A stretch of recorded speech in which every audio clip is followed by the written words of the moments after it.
Hello, guys. So we are now in week 5 office hours, and it's me again. So I'm going to be switching and trying to figure out what's going on in terms of questions and everything else.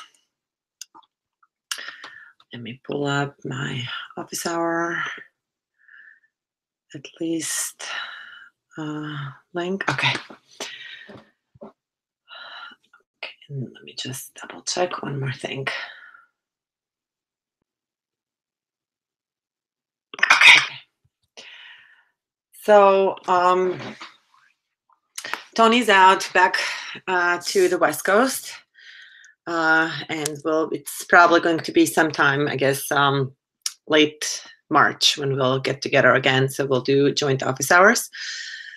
For now, it's me, and probably the next couple of weekends, I will have to make some rearrangements and do the office hours slightly at some off time and not at the Monday. I kind of realized that there is that information that office hours are happening tentatively Mondays at 2, and I think probably there've only been 2 times so far that they've actually happened Mondays at 2, but at least both you and I have a reminder that there's going to be office hours, and then we will, I'll just work around it to find some time, whether it's that makes sense.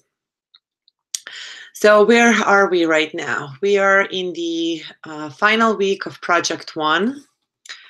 And material-wise, in terms of lectures, we also expect that you would be in the final stages of going through the material from part 2. I'm going to just pull up those dates just to make sure that I don't panic anybody like I did last office hours when I claimed that the project is due this coming this past weekend. Okay. So yes. Okay. So the project, the assignment is due this Sunday.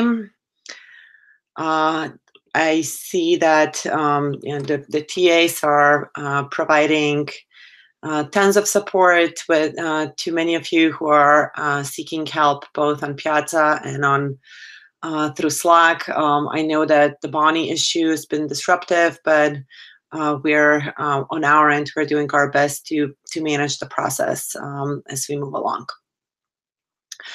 The other thing that so the project.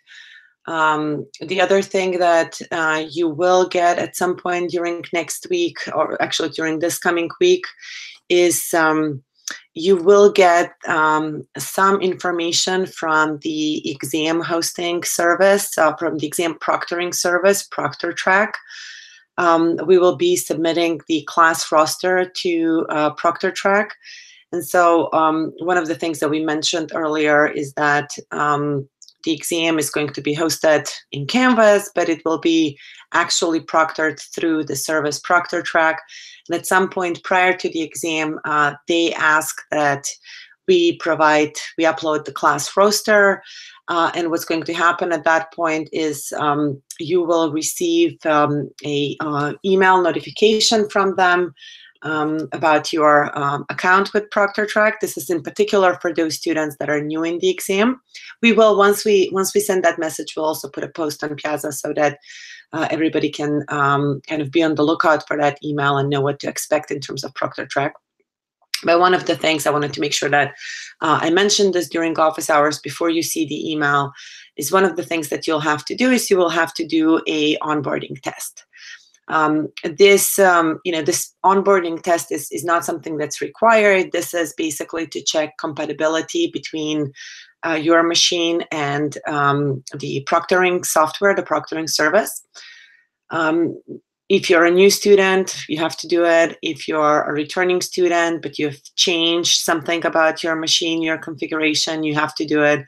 Honestly, for Sanity Check, I just recommend you go ahead and do it. Who knows? Maybe there's some update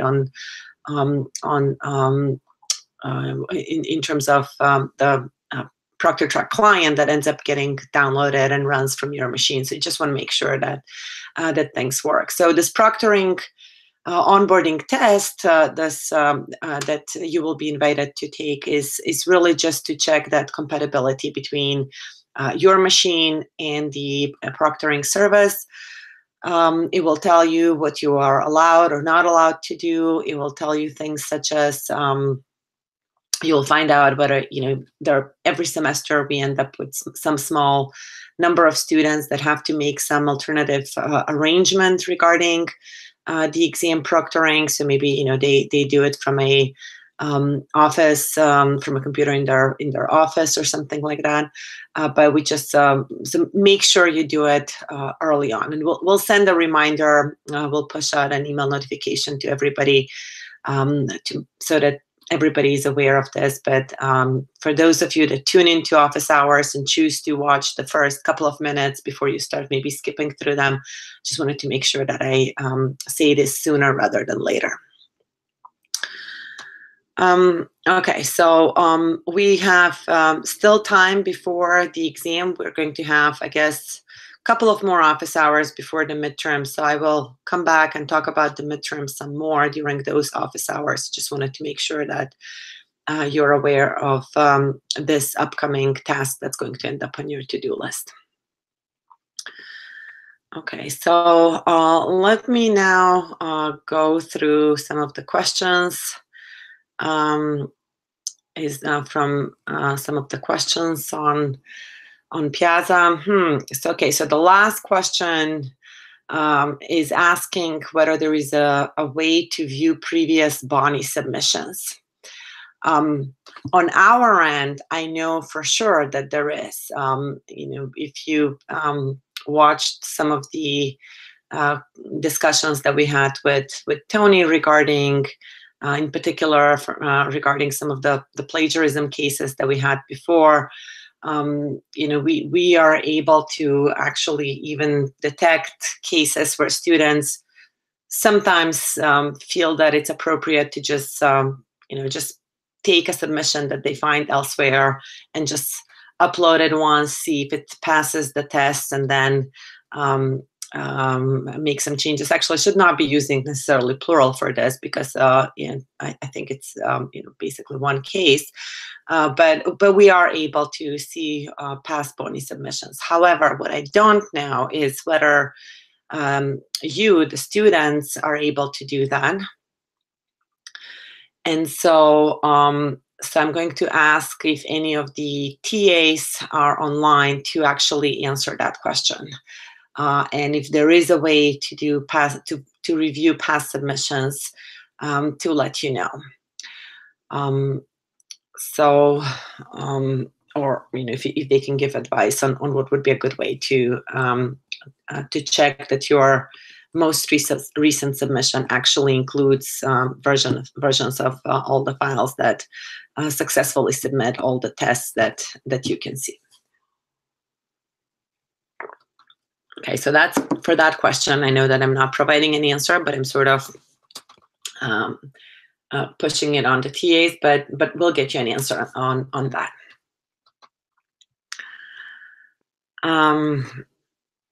Okay. Since just one question just popped up just now regarding the midterm, given that I mentioned this, one of the things maybe that I should tell you now is that, and I think I mentioned this earlier as well, but the questions on the midterm are very much going to be about you understanding the material, understanding the concepts, understanding why certain design decisions were taken, and maybe how they influence, how they were influenced by perhaps particular problems, particular bottlenecks that were occurring at a given point of time, and kind of how the systems evolved.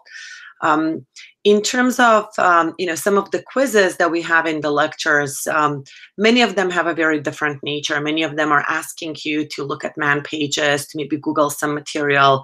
The exams are not going to be, actually I should say the other way around, the exams are going to be closed book, closed notes, closed internet. And so we're not going to ask questions that require you to to memorize things kind of by heart, things that you should be able to just kind of type in a man command and find out the answers. We're really not going to ask those kinds of questions.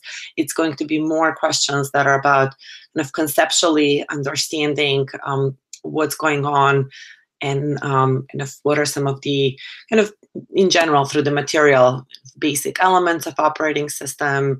How do we deal with processes? What are the various steps in the process life cycle? What about threads? Why did we end up with threads? What are different ways to support threads? Some of the thread programming models. Things that you could get could be things like maybe some of the problems that we looked at, but you're not going to get questions that, typically you'd expect somebody to memorize a precise answer, precise API, or we're also kind of limited in our ability to ask you to write code and evaluate code. So instead, we're going to ask kind of a slightly different type of questions. Maybe give you a piece of code and ask you to comment on its correctness, etc.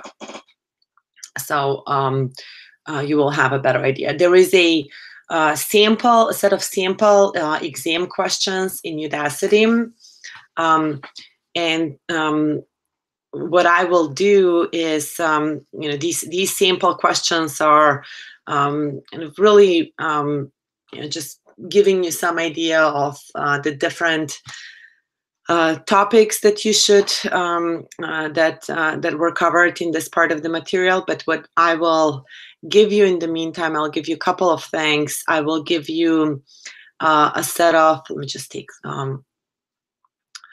I will give you a set of review questions that go through the material from, did I not post them yet? Just take a look at this. I will give you review questions that you can use sort of as a study guide as you go through the material and as you review the material. Those questions will be more representative of the level of detail that will be covered on the exam. And then the other thing that we will provide you with is we will take those questions that are part of the sample questions in Udacity and convert pretty much with identical questions, create a sample quiz, sample test in Canvas. The point of that, given that they'll be pretty much the same questions, is for you to get an idea what would be the format of the exam, because the questions that are given to you in the sample midterm questions through Udacity, they're really not the kinds of questions that we can easily grade. So for a class of this size, we need to be able to give questions that even for the exam, we can to a large degree automate the grading. And so that means that you will see questions that are multiple choice, multiple selection, fill in the blanks, etc. And so we'll give you a quiz based on the questions in the sample midterm questions. It's going to be sort of completely optional, but at least the point of that will be for you to guys have a chance to see what would be the format of a Canvas hosted exam. And that will give you a better idea about the questions. Okay. So let me go back to that one. Let me knock off some of the quick questions first. Okay, so project 1 is due this weekend. And there's a question on when are we going to post the remaining assignments.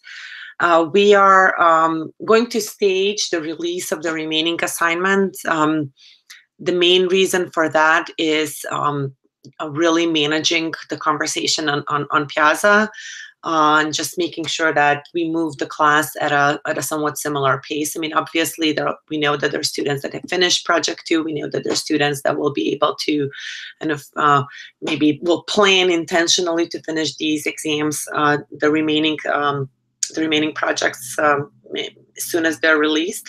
But we want to make sure that we stage and we keep a little bit what's going on in our classroom more focused. So project 2 is going to be the optional project, the extra credit project. I'll talk more about project 2 also during next office hours. When it comes to the material that's required for project 2, that's going to be connected to P2L5, which is the lecture that we recommend that you cover basically by the end of next week. And so that's going to be the last lecture of the material that's part of the project. That's part of the midterm, sorry. So project 2 will be released closer to the deadline for project 1, and then we'll release project 3 immediately after the midterm exam. So you'll be able to basically, once we open the midterm exam, once you finish the midterm exam, you can jump into project 3. There is plenty of time for these assignments. So so that you shouldn't be stressed out over that. Okay. Let me see. Okay, let me try to do this one next. Okay, so I'll try to maybe answer a couple of questions at the same time. There is one question that's asking, Matthew is asking, and if I guess there are 2 ways to interpret this question. Why did we choose these papers, or where precisely that we find these papers? And there is another question that just came, that was just posted, that's asking for additional material related to 2 of the papers that are associated with P2L4. Okay, so let me first tackle the first part of this question.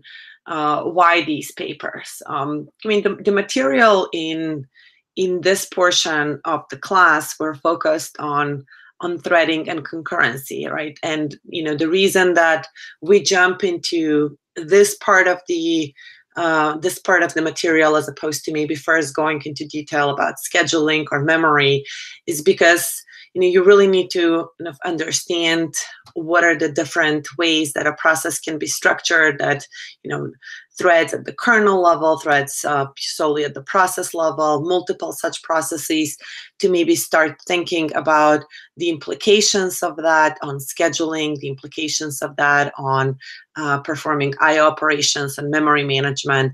And honestly, if you I'm at home now, and probably most of my kind of textbooks are in my office. But I think that if you even pick many of the many textbooks, you'll end up seeing that threading kind of processes and threads are one of the early topics in any of the more modern textbooks in terms of where they appear. So and if that's the reason why we spend the first part of the semester around these topics, and then we go into the kind of a little bit in more detail on some of the kind of specific subsystems of the OS.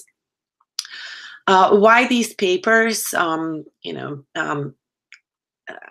think that sort of the introduction to programming with threads is kind of the quintessential paper on what it means to support threads. What is a threading system, threading library supposed to look like?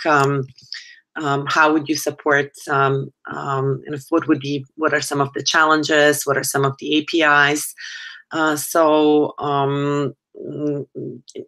It certainly is one of those probably most influential papers when it comes to this particular topic.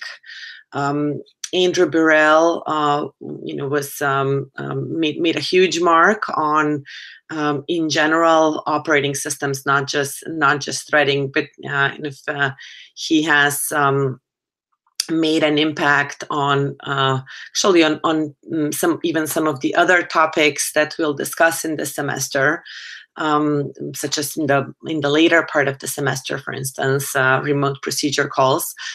And then the other thing that we say also in this lecture is, although this paper doesn't precisely match pthreads semantically to a large extent, obviously it has the kind of lock and no unlock, etc.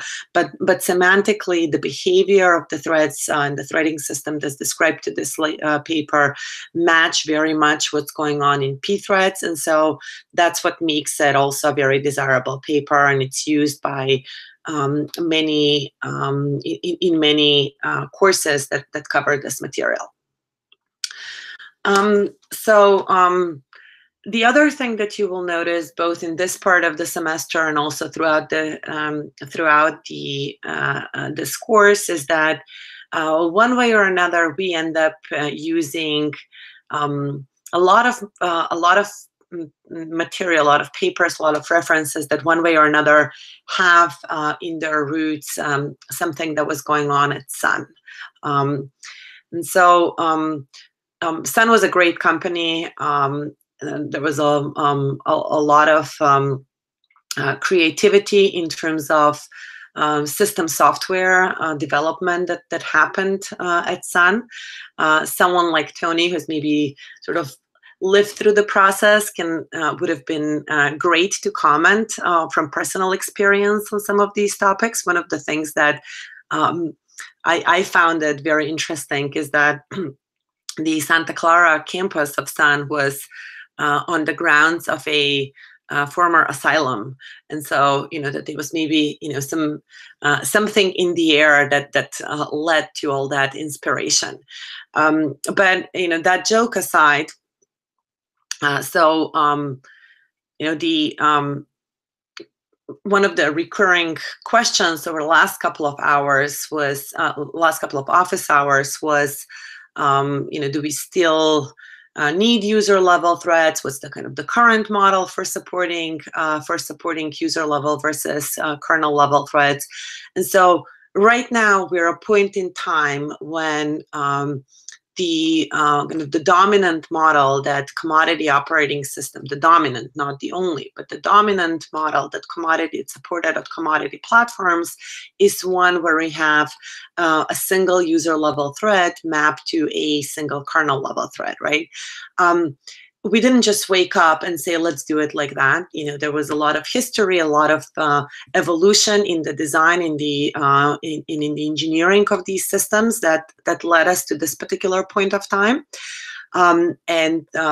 These two papers that describe both the support for threading at the user level and then also the what's required to turn the kernel into a multi-threaded entity, illustrate a lot of the changes that we underwent through from going to a system where we kind of had, well, we have an operating system, we have a single process, right? And so then all of a sudden became necessary. So we started running maybe multiple processes on the single operating system. So one way to maybe achieve some better resource utilization, when one process is waiting on an IO operation, you schedule the other process. That's a little bit heavier, and that also limits kind of how you would structure an application. If you want to create a parallel program, you'd have to have basically multiple parallel processes, which works well in some cases, but is not as efficient or not the most effective way to do it on a single machine. So then it became obvious that it makes sense to create individual applications, to structure them as with some level of concurrency that even on a single CPU, even when there wasn't true parallelism in the platform, so you have just single CPU, but if you have that concurrency in your application, you can somehow interleave those operations. And so again, when one thread is waiting, you jump to another one, etc. So we ended up with, okay, well, let's support threads at the user level.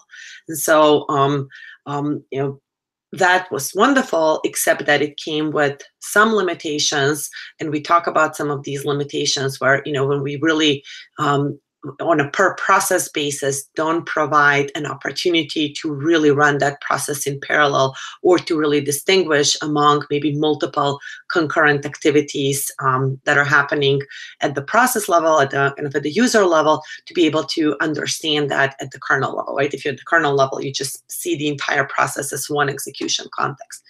How to solve that? Well, we start multi-threading the kernel. We start assigning multiple execution threads per process. And so that led us to introduce some other abstractions, like the lightweight processes. So from a user level, the user level threading library now sees these, you know, these other lightweight processes that kind of almost treats them like virtual CPU. So the user level library, this is where it schedules its user level threads. And then at the kernel level, we see the kernel level threads that are associated with these lightweight processes. And at the kernel level, we choose among these, as well as other kernel level threads, how to allocate the CPU resources. So again, you know, the next thing that becomes obvious from these two papers is that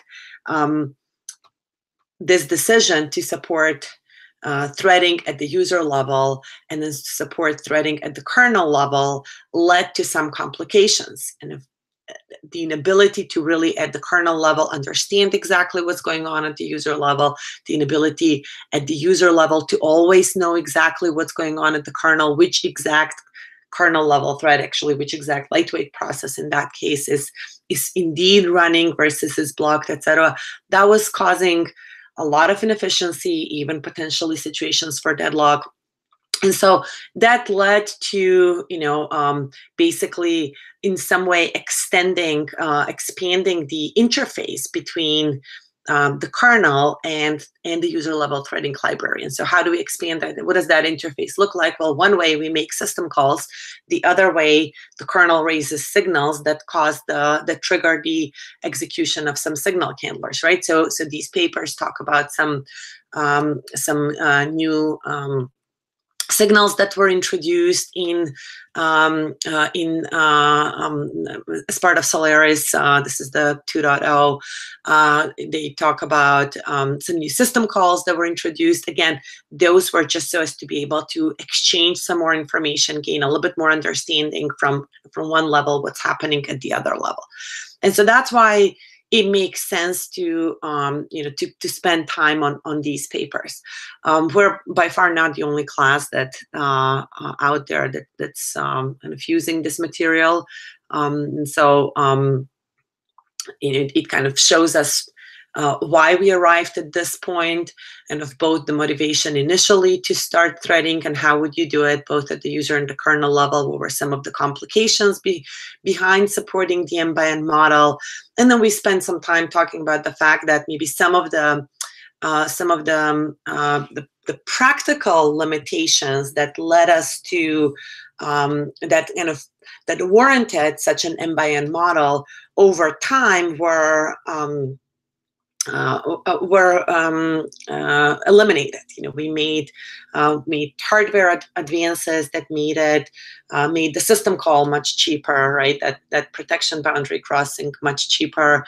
We threw in more resources, so you know we're not as pressured on the amount of memory and the amount of that's available. So how many threads can we maintain? So all of a sudden it became much more practical to come up with a solution where we have a one-to-one mapping. Whenever we need a user level thread, we'll just create a kernel level thread.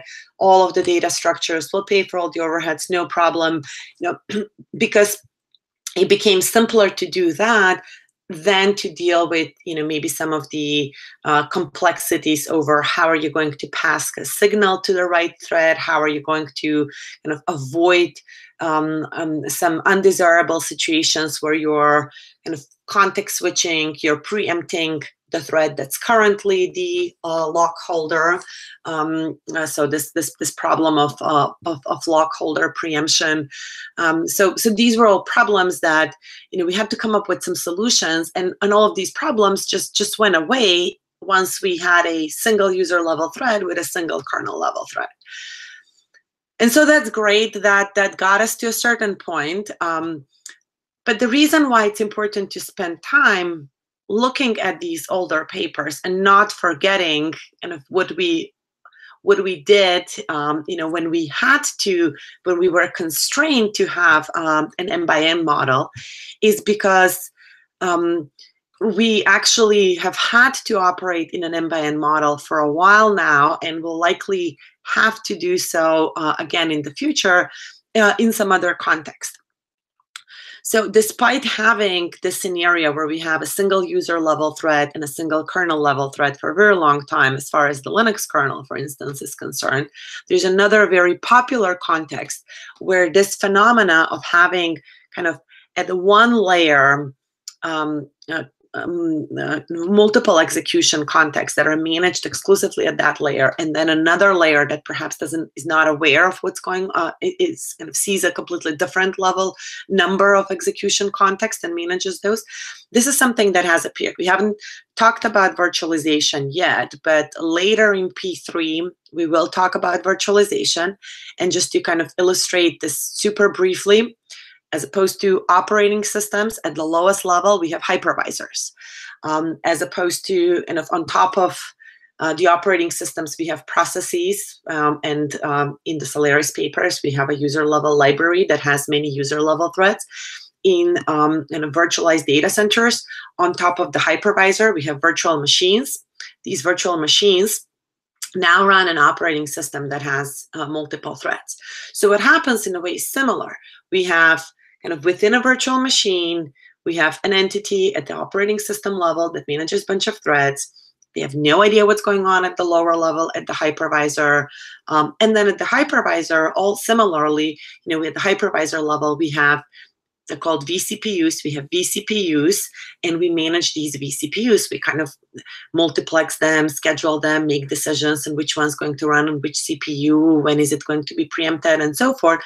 And at the hypervisor level, in principle, we don't know, we know very little of what's going on at the operating system level. Well, the same kind of problems that that we had to solve previously when we had an M/N model, we also had to revisit in the context of virtualized systems. There have been, the lock holder preemption problem has been one that, that there's been a lot of work published about it. For instance, and of dealing with interrupts with basically signals in virtualized systems is also something that we have to solve in creative ways. And many of those creative ways are really borrow a lot in their design from the exact solutions that were designed over 20 years ago for, these, actually, I don't know whether it's just 20, maybe it's more like 30, whatever my math is, 30 years ago in these virtualized, in these systems such as was described in the Solaris papers. And then the other thing that we talked also with Tony are that there are more and more runtimes that at the runtime level, they have support for fine-grained parallelism, such as tasks or coroutines, and these are much more lightweight entities than a full-fledged thread. And so we end up again with a similar situation where we have at the runtime level some other type of model that some much larger degree of concurrency that's managed purely at the runtime level compared to what's supported at the operating system level. And as a matter of fact, there was at the recent OSDI conference, where a lot of the papers in this class and also in 6210 come from SOSP or OSDI. These are two big system conferences, and they alternate every other year, SOSPs in the odd years and OSDIs in the even years. And so a lot of these papers were originally presented at those conferences. A lot of these ideas were originally presented there. So this is why we chose those papers. And then let's see, why did we choose the Flash paper? Well, for a couple of reasons. One reason being really your project, and it kind of really you're in a way designing a version of a web server. And what's really great about this paper is it touches on few things. It touches on these threads versus event-based programming models. And events are a very powerful way to also express concurrency. You have kind of a state machine and an event loop, and so depending on the event, you end up running a different operation, and so you may end up interleaving the processing of an individual request by kind of jumping from one handler to another handler depending on the events that are being generated. Within a single state machine, you clearly cannot have true parallelism because you're bound to a single CPU. So if you have a multi-core system, which you're going to have, or multiple CPUs, then you're going to look for a model where you're able to take advantage of those systems. So in a way, the Flash paper touches on that with its helper processes. Principle, they don't have to be helper processes, they can be helper threads, or you can simply just run multiple such state machines. And it's if you look at kind of popular web server systems out there, you're going to have one family, which is the Apache-based systems, and then another one that's the Nginx-based solutions, which are very much a event-based system that its design in many ways resembles what's described in the Flash paper. So that's as far as, kind of why these papers. And hopefully, I marked that I started talking, answering this question 20 minutes ago. So hopefully listening to this gives you another level of appreciation of why these papers are important to read, and also gives you a way to maybe reflect on really the takeaways from the lectures. Having said that, the kind of the companion question that I said I will be answering is the student that asked for additional reading material that covers lightweight processes and kernel threads.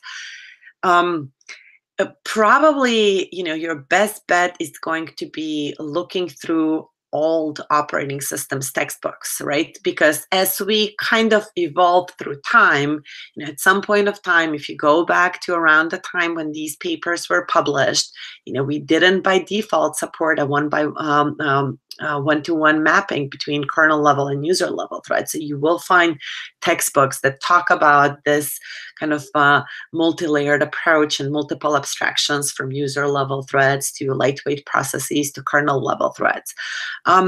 I feel that in the level of detail that you need to understand this, and kind of what I just recapped, the real takeaways that you should capture from this, that this is represented in the lecture. So, I would advise you to maybe go back and re-review the lectures, and then maybe focus on some of the parts of the papers that specifically correspond to what's discussed in the lectures, because the papers do go into a little bit more detail than what we cover in the lectures, and maybe those are the parts that are overwhelming you. And so if you go back and focus on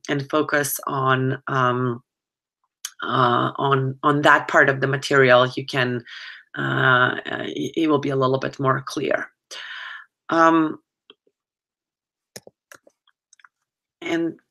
along the same lines, there is another question. Okay, so let me just read the question.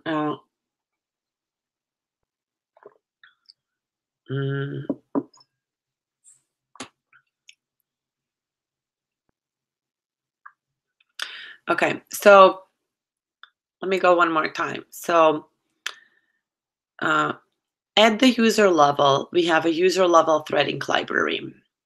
The user level threading library manages user level threads, right?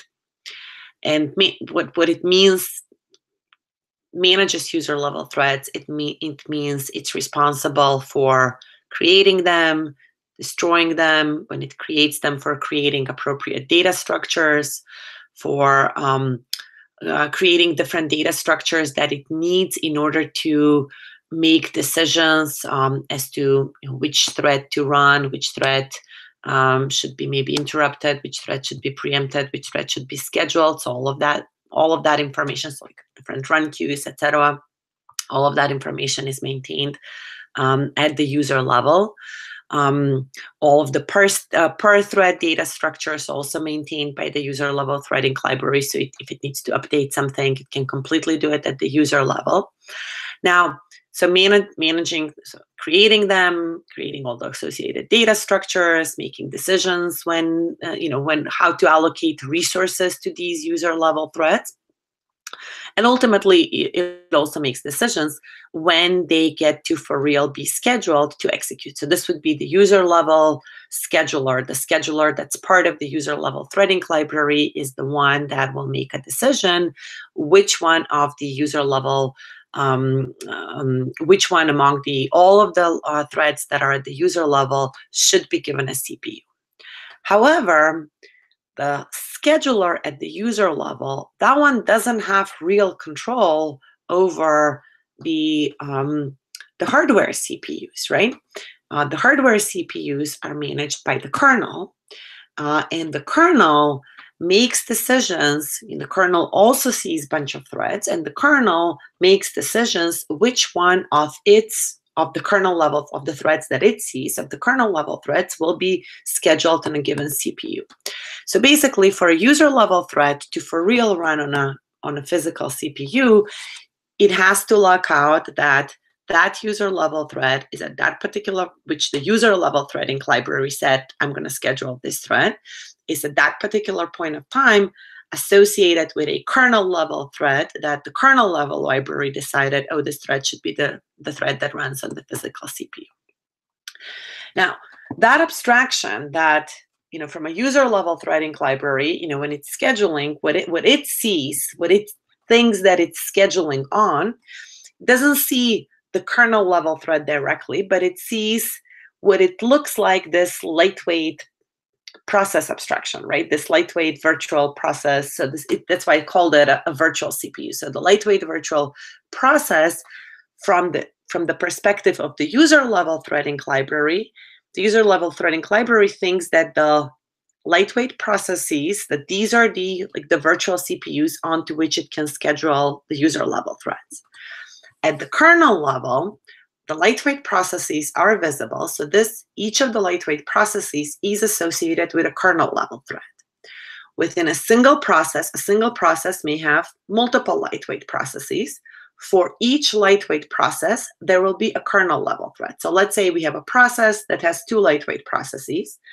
At the kernel level thread, for each lightweight process, there will be a kernel level thread. At the user level library, that thinks that it has 2 contexts, right? It has 2 lightweight processes. The term virtual CPU wasn't really used, to the best of my knowledge. Kind of use it in the current context. We use the term virtual CPU.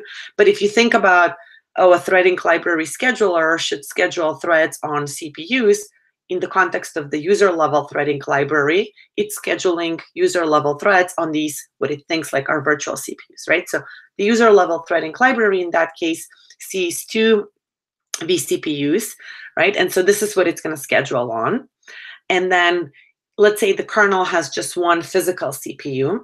The kernel sees two execution contexts for this entire process, and two lightweight processes and the two kernel level threads, and it's going to just context switch using some based on some policy, using some algorithm between these kernel level threads.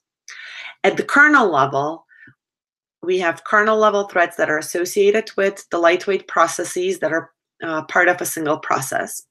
But we may have many other processes, right? So each of those will have one or more lightweight processes with their kernel level threads. And on top of that, there may be other kernel level threads that are just running kernel tasks, right? That kind of periodically doing some memory cleanup, running some daemons or whatever else. So at the kernel level, we have lots of kernel level threads. Some may be the kernel level threads that are associated with each of the lightweight processes that belong to a process. Others may be running kernel level tasks. What the papers talk about is that they introduced some additional basically system calls so that from the process you can explicitly request how many contexts, how many basically lightweight processes and the corresponding threads would you like for the kernel to create for that particular process. So the user level threading library is not the one that creates the lightweight processes. It may request, but these are really created by the kernel.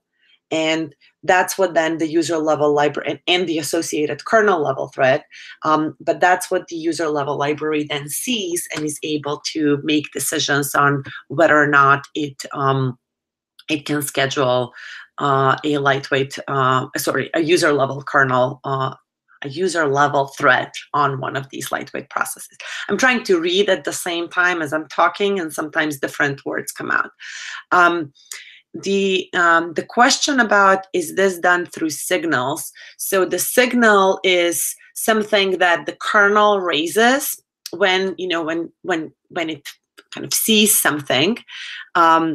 And so, so for instance, the part that we talk about in the paper is, how are you going to avoid a situation where, at the user level? So one of the examples that's specifically given in the papers is, imagine a scenario again with our example that has the kind of the two lightweight processes created for this particular process.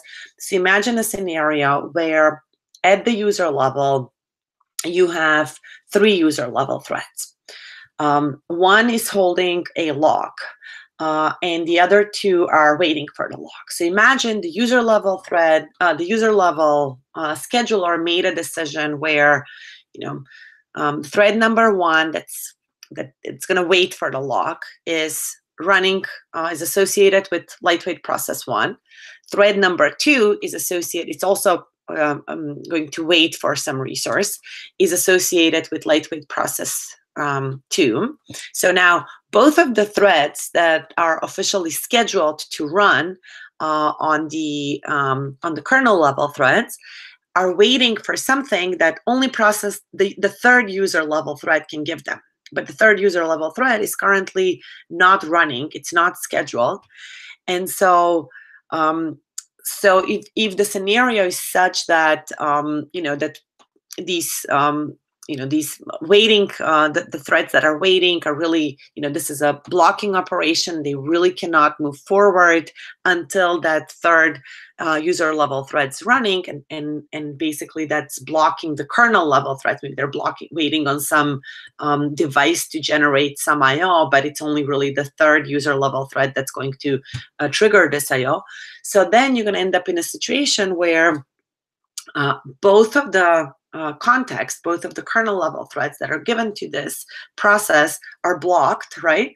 And the application really shouldn't be blocked because it does have ready to run other user level threads, that user level thread 3, that could have made progress and could have created, triggered maybe the operation that would have unblocked these threads or unlocked the mutex or whatever the case. But it seems like overall the process is blocked. So this is why they introduce some other mechanism when the kernel sees that for a particular process, all but one of its lightweight processes are blocked.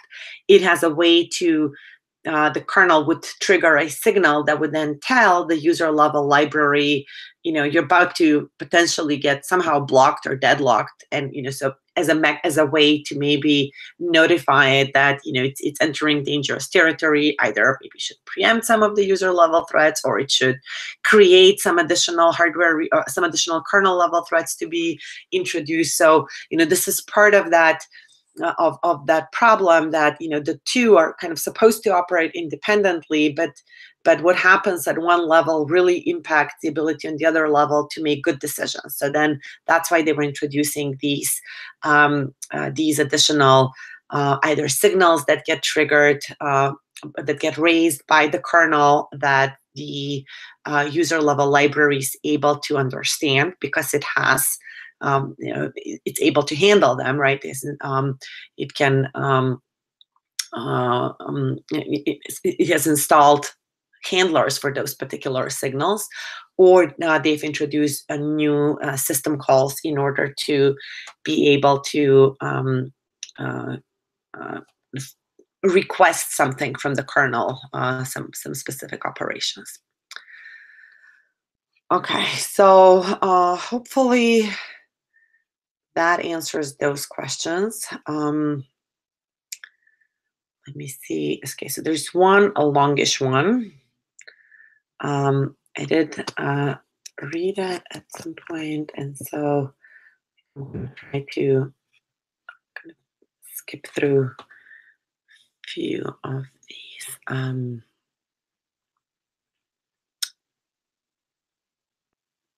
Okay, so so there's the first question that it's really, I think, trying to understand some of the decision making that goes into the process of scheduling, and also kind of what's required for that decision making to be possible. Like, what are some of what's the information, etc. So I think that a lot of this question will become much clearer when we spend, I think, 2 hours talking about scheduling alone in lesson P3L1.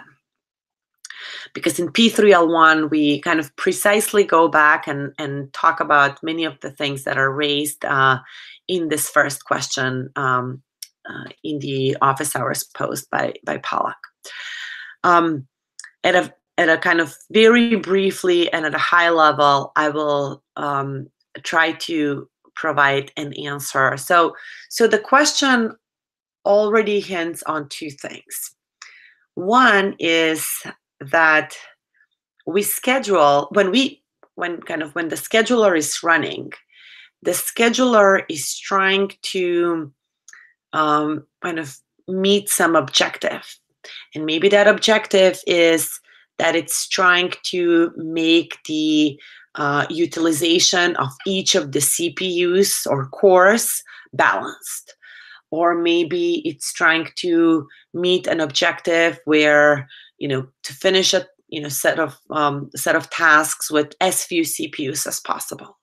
Or maybe it's trying to meet an objective where each of the processes that are running get exactly the same amount of time on a CPU. Or maybe it's trying to get an objective where maybe each of the, like, using some very application level metric, that each of the threads get to process, handle the same number of requests per second, right? So this would be like a metric that's very application level as opposed to something, oh, this system level, like how much time did this thread run, or something that's, kind of even lower level when you're thinking, okay, what is the utilization of this particular CPU, or how many CPUs did I use? So that's kind of the first part, that you're when you're trying to schedule, you're making some resource allocation decisions, such as to satisfy some objective, some performance objective. Performance is a kind of a broad term. It doesn't have to mean just, oh, I can run something faster, right? It can be like there can be efficiency tied into this as well. The metric doesn't have to be, seconds in terms of execution time. It doesn't have to be requests per second in terms of the throughput. It can be many different things, right? So that's the first part. And then the second part is that, depending on what it is that we want to optimize, right, with the scheduling algorithm, with this resource allocation algorithm, we're trying to kind of optimize some property of the system, some metric of the system. So depending on what it is that we need to optimize, we're going to need different information. The scheduler will have to use different information in order to be able to even attempt to make a good decision. Some decisions may be really, really hard to make kind of precisely. For some decisions, we may be able to come up with some good heuristics. But regardless, we need some information. So how are we going to get this information? Well, first of all, think of it that, so first of all, it really depends on what is this metric that we're trying to optimize. So if we're trying to make sure that each application can process the same number of requests per second, we really have to somehow be able to get from the application some information on how many requests has it processed. Maybe we know that every single one of the requests takes exactly 10 cycles.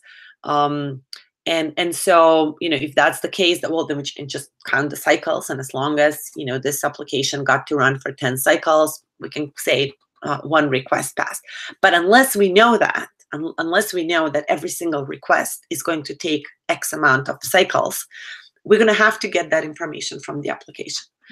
Or maybe we want to optimize for, how much time a particular thread was running. Well, and so it kind of make sure that, the question asks, so what if we want to make sure that each thread is running the same amount of time? So then we're going to have to basically, each time we're trying to schedule something, we're going to have to do some things pretty much in software. We're going to have to kind of look at how many cycles have passed since the thread last ran, and then use that in order to compute how much time was this thread not running compared to the others, kind of compare that to the others, and then make a decision which thread to run, right? So we're going to have to do something basically, again, in kind of software. Or maybe, for some cases, maybe we can just use some hardware events. The modern hardware has thousands of different counters that keep track of various events in hardware. So, maybe we can use some of these hardware events to make those decisions. So we're going to talk much more about this in P3L1, and I feel kind of it's like a little bit getting off topic right now. But bottom line is, depending on the performance goals that we want to optimize, we're going to have a scheduler that uses some information that it can get kind of sufficiently cheaply, right? As opposed to kind of spending thousands of cycles to make a decision, so it can make a decision quickly. So it must be able to get the information sufficiently quickly, right, without wasting too many resources or too many cycles to get that information. But yet the information is such that it can provide it with kind of a good enough estimate that for something that's needed in order to kind of be able to measure how well the scheduler is doing when trying to meet this performance objective. So this is kind of at a super vague level or super high level rephrasing of the question that you asked. In practice, any given operating system will support a number of scheduling policies that are kind of assume that these are fairly common policies. So you would have something where let me just kind of in a round robin way try to multiplex the resources among the kind of processes and try in that way be reasonably efficient in how I use the resources, or let me create a couple of classes of service in terms of kind of higher priority tasks versus lower priority tasks. So any scheduler will support several types of schedulers that that give that make different guarantees, or at least and approximate behaviors that give some useful properties. In some cases, there aren't really hard guarantees that it will achieve a desired property. And then there are typically ways to there are ways to both change what's the default scheduler, and there are ways to just write your own scheduler and install a different scheduler. And so maybe Palak, the student that asked this question, once we go through P3L1, and if there's still lots of questions on this, maybe you can bring it up in some of the office hours that follow up afterwards. Okay, and I'm going to try to knock off the last couple of questions a little bit more quickly. One was, what's a good way to study the Linux kernel? It's really by doing. So this is basically this. It's really by doing. So, try to make what we use for instance, in our hacking class on campus. It's a 3000 level class, 3210. The students go through a series of exercises where they, try to install a new system call, and maybe it's like a hello world system call. Try to install a system call that's just gonna have the kernel generate, some like return a special hello world message, and then they try to write a device driver for a simple device. They try to modify the scheduler. So these are some of the typical exercises. I feel that those are the only real ones that, for real will get you to a point where, you study the kernel. So, you start with a small task, and then you try to make sense of the, the thousands of files and millions of lines of code that the Linux kernel is distributed across, and see which ones are the ones that are relevant for that particular task. Start looking at the code, start thinking about, what do you need to change, how do you need to change it, and make those changes. It's not many classes that that take this approach of, well, let's build an operating system. They're not done in the context of the Linux kernel because because it's because of its size, because of it's really, despite this kind of officially modular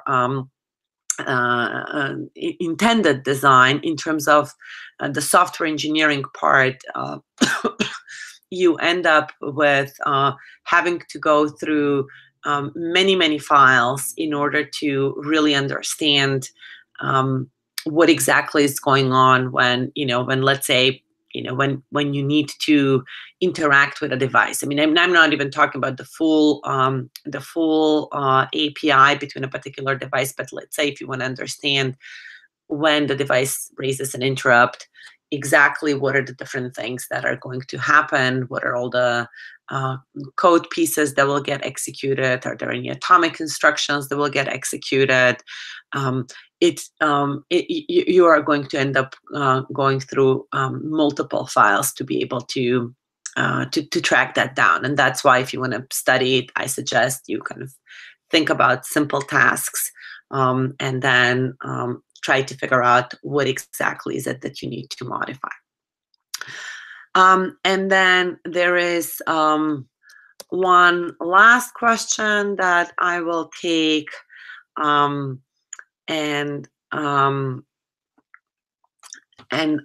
think I already said this in one of the previous office hours, but let me try this again. So one of the things that we said is that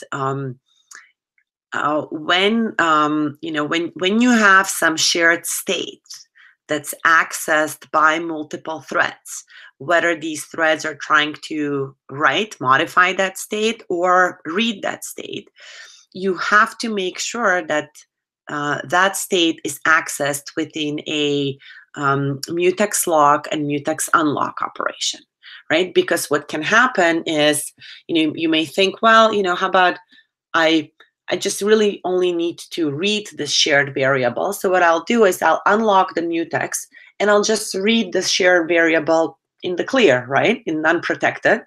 But what can happen is when you're reading that shared variable, concurrently some other thread may be updating it. And so what you read may be some garbage, right? You don't know what you'll read, right? Maybe, at best the old value, but it also may be some garbage depending on how that read gets updated.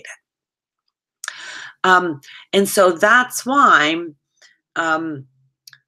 we give you a couple of different examples. We give you examples where when a thread needs to signal or broadcast, it does that unconditionally. If you're going to just unconditionally just signal or broadcast a variable and not predicate that based on the value of a particular shared variable, then it's pretty safe to unlock the mutex and then do the signal or broadcast, right? However, if you need to read the contents of the shared variable in order to determine whether you should signal or whether you should broadcast, then that's not safe, right? Then in that case, your signal and broadcast have to be encapsulated within the mutex lock, mutex unlock, right? So that within that critical section, while you still have the lock, you can check if the count of readers is such and such, then do broadcast, otherwise do signal or whatever else you do. Now, regardless of whether you're doing the signaling and broadcasting within mutex lock unlock or you have taken it out, there is absolutely no guarantee when you raise that signal whether that signal is going to instantaneously be delivered to one of the waiting threads, and they're going to end up being the first, indeed, the ones that get to capture the resource, or whether another thread will, the minute you've unlocked the mutex, the minute the lock owner unlocks the mutex, a brand new thread that was never waiting just shows up and swoops that mutex. Or what can even happen, you can have a situation where the signal is delivered, but before that waiting thread reacquires the mutex, a brand new thread came and swooped the mutex.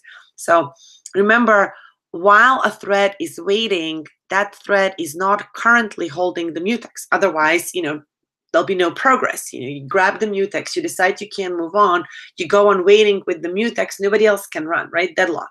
So when a thread is waiting, they release the mutex. However, when they're coming up from that wait operation, they reacquire it, right? So at that point, they compete for that with any thread that's about to show up, right?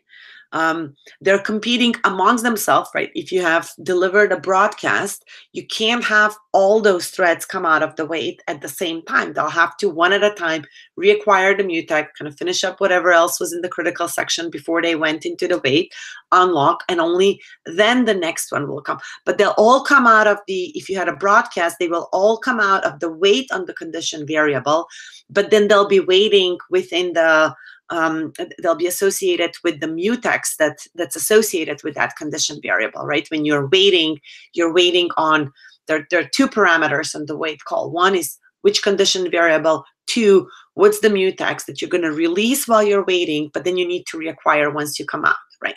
So if it was a signal, only one thread will come out of that wait, but it still first needs to get that mutex, then finish off whatever was in the critical section, then release the mutex. So if the original lock holder does not have, does a signal or broadcast before they unlock, then you may end up coming out from the waiting on the condition variable on kind of the wait queue that's associated with the condition variable, but you still have to wait on the mutex until the lock holder unlocks the mutex. But even at that point, it may happen that a brand new thread that was never waiting just shows up and captures the thread. So I suggest kind of go back and maybe look at that part of the lecture again, try to make sense, and then maybe work through some of the problems, both that, in particular, some of the problems like the reader-writer problems that you're trying to keep track of readers versus writers. They should help you clarify this. Go back and start thinking, why do we use while when we with the wait operation? These are some of the reasons why we have to use while, because you have absolutely no guarantees that if you have been delivered a signal and you're coming out from that wait, you're actually going to be able to get the mutex. And so that's kind of regardless of whether you're doing the signaling before or after the unlock. Even if you do the signal and broadcast after the unlock operation, there still may be a brand new thread that they may come in before you and get the mutex. Same as what can happen if you were signaling and broadcasting within the unlock operation. It just statistically maybe you'll end up changing the odds a little bit, but there are no guarantees. But for some cases, if your decision to signal or broadcast is somehow predicated on some shared variable, then you have to use that predicate along with the signal or broadcast from within the mutex lock, mutex unlock operations. Otherwise, the access to that shared variable is unsafe. All right, now I'm officially calling it quits. So 10:13, end of office hours. I will hopefully by some point, I may end up holding office hours Sunday night, or at some point Monday. I have to figure out. I will end up at the latest by Sunday morning. I will end up putting a post regarding next week's office hours. Okay. All right, guys. Good night. See you next week. Bye.